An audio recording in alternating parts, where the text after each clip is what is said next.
Good morning, beloveds. It is April 13th. Our title is What is Important? The first quote is, "But one thing is needful, and Mary hath chosen that good part, which shall not be taken away from her." And that is Luke 10:42. And the other quote is, "They who hunger and thirst after reality are always fed." That is from the Science of Mind 428. The New Testament describes a visit by Jesus to the home of his friend Lazarus and Lazarus' sisters, Mary and Martha. Martha wants to be a good hostess and complains that Mary, having chosen to sit and listen to the teachings of the Master, left her to make all the preparations alone. Jesus' answer to Martha's complaint is full of meaning. He tells her that Mary has chosen what's really important. The lesson in the story is that busyness often takes on a false significance for us. How many times do we determine the success or failure of a day based on what we have accomplished? Of course, there will always be duties and responsibilities that we must pay attention to, but we also need to remember that the true reality is not this world. We are spiritual beings and we require spiritual food. The Roman poet and philosopher Seneca wrote, "Love of bustle is not industry." Let's make time for living in our true reality, while also being diligently involved in learning and living the way of love in this earthly life. I know that God is my source. The Christ within me fills and sustains me. Day by day I am nourished and strengthened by the reality of love. Thank you, God. And that's J.A. All right. So, I had a teacher in ministerial school named Dr. Amit Goswami. And I commend him to you. He wrote a really interesting book called The Quantum Doctor. And he's really interesting because he's a nuclear physicist, but also very interested in spirituality. And yes, he is from India. So hence his interest in quantum, religion, and science. And I took one of his other classes too. He taught 3, and I didn't get to take the 3rd one, but I want to go back and audit it. And the point of me telling you about him is because he had a phrase: "You are a human being, not a human doing."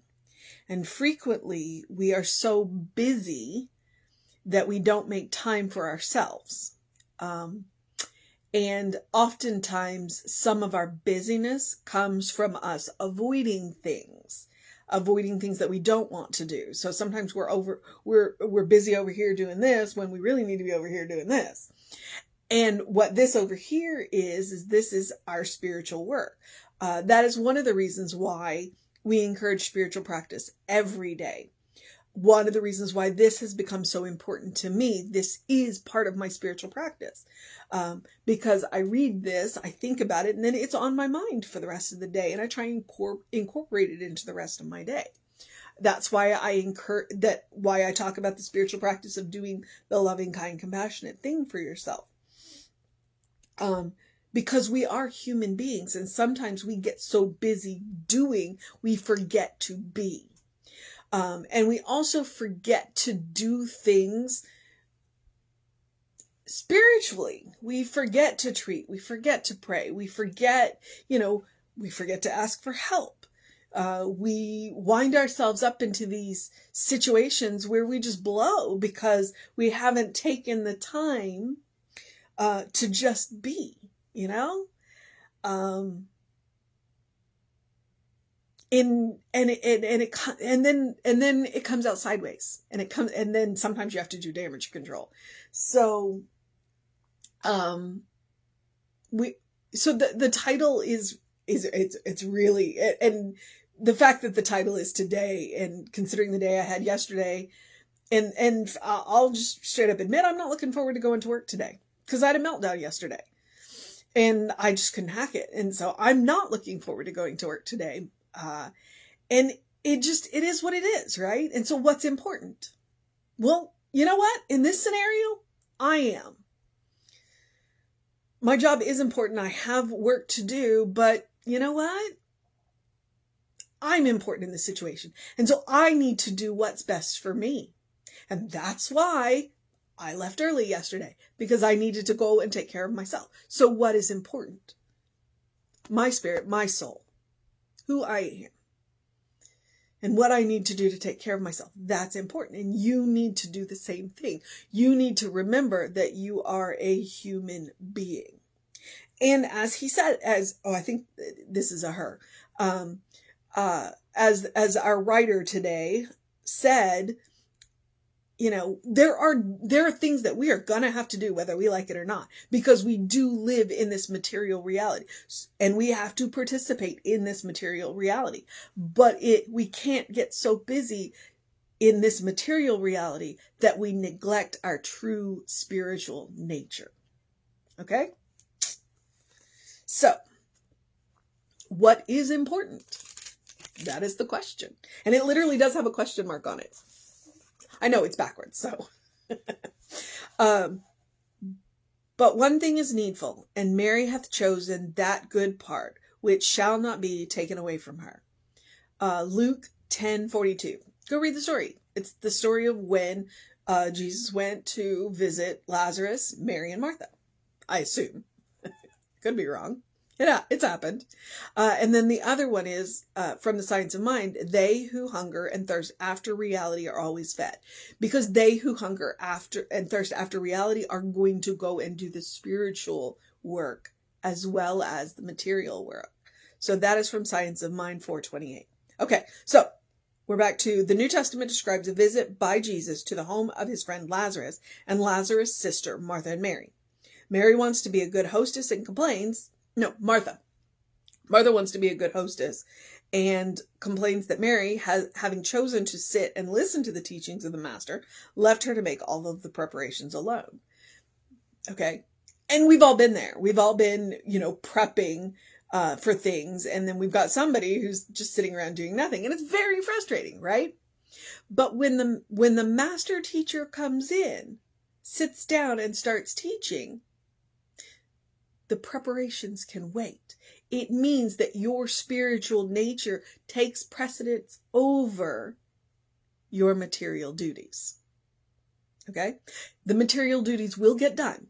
They will get done. But if the master teacher's sitting in my house, I'm going to go sit at his feet. And he can wait he can wait an extra 15 minutes for dinner. I think Jesus would agree with me, because he does. He says so. He tells her that Mary has chosen what is really important. Mary chose her spiritual nature over Martha's material duties. It's not that Mary is not going to do the material duties. Never think that. But there's a time and a place. Make the decision wisely. The lesson in the story is that busyness often takes on a false significance for us. And I like this line. How many times do we determine the success or failure of a day based on what we've accomplished?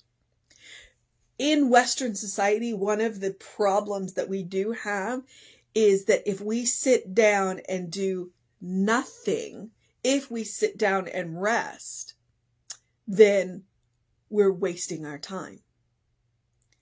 And yet, when we don't sit down and rest, our bodies will rebel and force us to rest.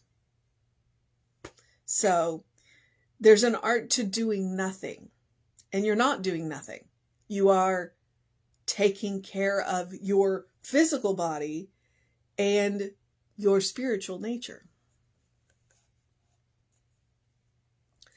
Of course, there will always be duties and responsibilities that we must pay attention to, but we also need to remember that the true reality is not of this world. We are spiritual beings, and we require spiritual food.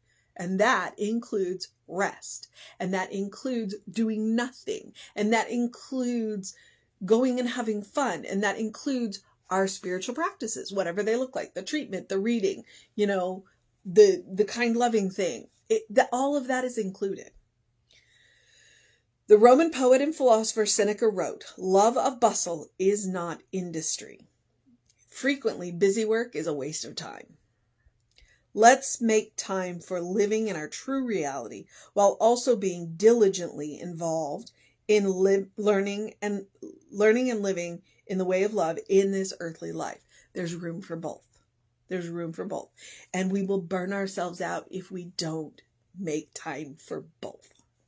So, I know that God is my source. The Christ within me fulfills and sustains me. Day by day, I am nourished and strengthened by the reality of love. Thank you, God. J.A. I want to say that was Joan Allen. Let me see. Jean Anderson.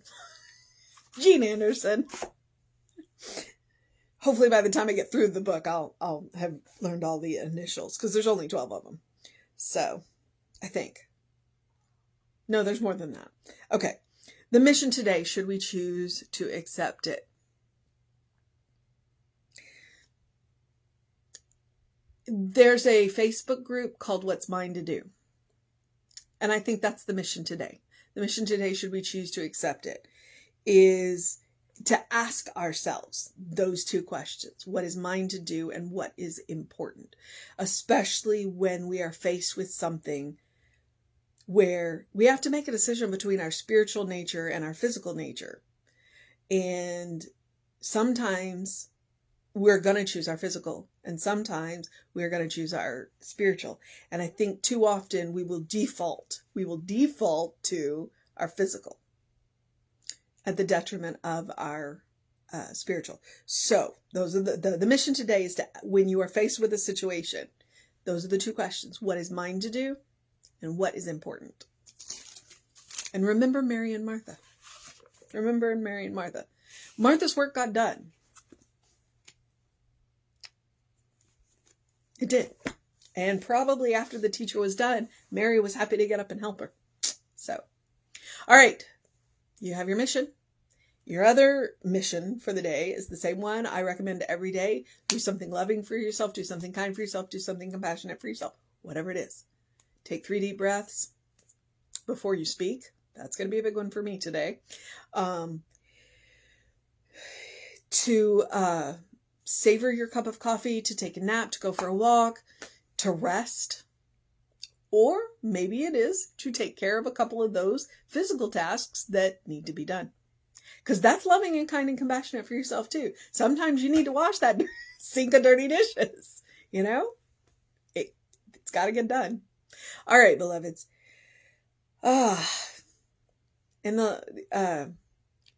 there, and my brain just shorts out. It happens. So, as always, I encourage you to do something to engage your mind and your body today. As you can see, I did go to the gym.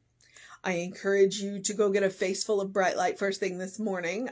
Again, there was no sun, so bright light. I did go to the gym though and work out, so. And to drink plenty of water. Always. Hydration, super important. It will make you feel better. And open the windows of your soul. Allow the breath of heaven to remind you, you do live in heaven right here, right now. It is all around us. And that is what feeds our spiritual nature.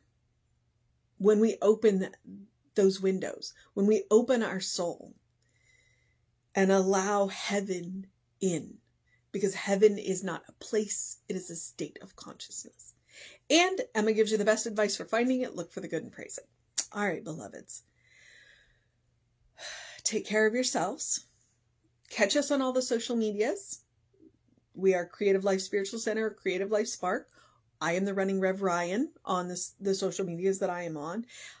And if you want to know what's going on, because there are always things going on, there's a book study today on the Living of the Science Mind, which if you've not read that book, that's an amazing book. Then please email info@creativelife.org, and that will get you on the constant contact. That way you'll know what's going on when I don't. I do read the email at least once a week. So there it is. All right. If there was anything else, I don't know. So have a great day, an amazing day, a wondrous day, a fantastic day, an enchanting day, a magical day, a restful day, a recovery day, engaging your spiritual nature day, a human being day, a good day. And if that is too much pressure, simply have a day, because you are enough just as you are. You are a beloved child of God in whom God is well pleased, always. It is a state of grace. All right? So, take care of yourself. Know that Reverend David will be on around 5 p.m. with you. I will be back with you around 9 a.m. tomorrow. And until next time.